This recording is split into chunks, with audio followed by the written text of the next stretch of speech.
ঈদের চতুর্থ দিনে ঘুরতে বের হয়েছিলাম, কিন্তু কোথায় যাব ভেবে পাচ্ছিলাম না।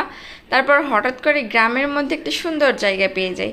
তো আজকের ভিডিওতে সেটাই থাকবে। আর এই বিউটিফুল ড্রেসটা আমার ভাসুর আমাকে গিফট করছিল, সেটাই আমি আজকে পরেছি। কেমন লাগছে আমাকে? আসসালামু আলাইকুম, কেমন আছেন সবাই? আশা করি ভালো আছেন। আসো, আসো, আসো। আয়াত তার নানুকে কিন্তু বাই বাই দিয়ে গাড়িতে উঠে পড়েছে। তো আমরা এই যে সুন্দর রাস্তার ধার দিয়ে যাচ্ছিলাম, আর আমাদের সঙ্গে আছে বিউটিফুল প্রিন্সেস নাজিফা।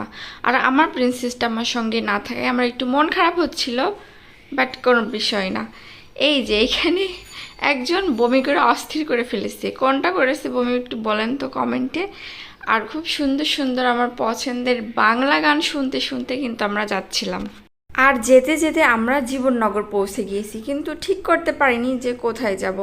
আর রাস্তায় আজকে শুধু দেখছিলাম বিয়ের গাড়ি আর বউ দেখার চেষ্টা করছিলাম। তো চলে আসার পর আমরা সানমন শিশু পার্ক, এটা নতুন হয়েছে।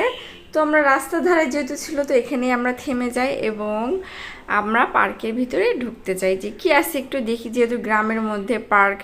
হ্যাঁ, তো আমরা নিজেরাই বলছিলাম যে শহর ছেড়ে আমরা গ্রামের ভিতরে পার্কে এসেছি, তো আমাদের শহরেই বা কেমন পার্ক আছে। তো এটা অনেক ভালো লাগলো বাইরের থেকে দেখে, তাই ঢুকে পড়লাম। আর ঢুকতে এই যে ওয়েলকাম জানাচ্ছে আমাদের ইঁদুর মশাই।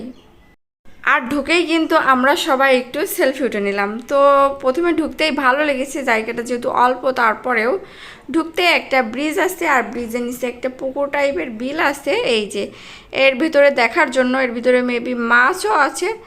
আর একটা এখানে কুমির কিন্তু পাহারা দিচ্ছে আপনাদের সবাইকে। আর এই পুকুরের ভিতরে চেয়ার টেবিল করা ছিল, সেখানে হাত টাইপের কিছু করে আছে যাতে সবাই বসতে পারে।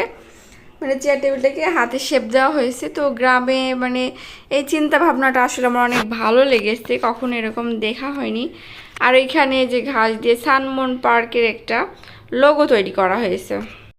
যেহেতু জায়গাটা অনেক ছোট, সে অনুযায়ী কিন্তু ভালোই করেছে। যেহেতু ঈদের সময় ছিল, সবাই কিন্তু ঘুরতে এসেছে, একটু খোলামেলা পরিবেশ কম ছিল, মানে জাঁকজমক ছিল, এটাতে আরও বেশি ভালো লাগছিল। তো আমরা ব্রিজটা পার হয়ে ওইদিকে সামনে থেকে ফোয়ারার সামনে একটু ছবি উঠে কিন্তু আমরা ওই চেয়ার টেবিলে বসছিলাম।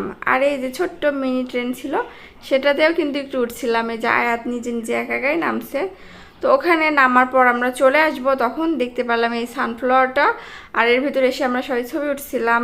আর এই যে চলে যাওয়ার সময় মেয়েটা কিন্তু দেখছিলাম না, এটা এই পাশে ছিল, তো আমি এটা দেখতে মিস করছিলাম। তো অনেক ভালো লাগছিল। তারপর বাসায় চলে আসছিলাম। ছোট্ট হিসেবে পার্কটা কিন্তু সুন্দর ছিল, আর একটু ঘোরাও হয়ে গেল। তো বাসায় আসার পরে মেয়ের জন্য বানাচ্ছিলাম প্রথমবারের মতো পাউরুটি দিয়ে তৈরি করছি শাহি টুকরা। তো প্রথমে আমি ঘিতে একটু বাদামগুলো ভেজে নিয়েছি। আমার কাছে 2 রকমের বাদাম ছিল, সেটাই কিন্তু আমি ঘিতে ভেজে নিয়েছি। তারপরে ঘিতে কিন্তু আমি পাউরুটিটাও, যে চারদিকে ব্রাউন কালারটা থাকে, সেটা কেটে নিয়ে কিন্তু পাউরুটিটাও আমি ভেজে নিয়েছি। শাহি টুকরা বানাতে গেলে কিন্তু ঘি একটু বেশি লাগবে। তো সবগুলো আমি ভেজে নিয়েছিলাম। আরেক সাইডে শিরা বানিয়েছিলাম চিনি আর পানি দিয়ে, সেটাতেও হালকা মেখে রেখে দিয়েছিলাম।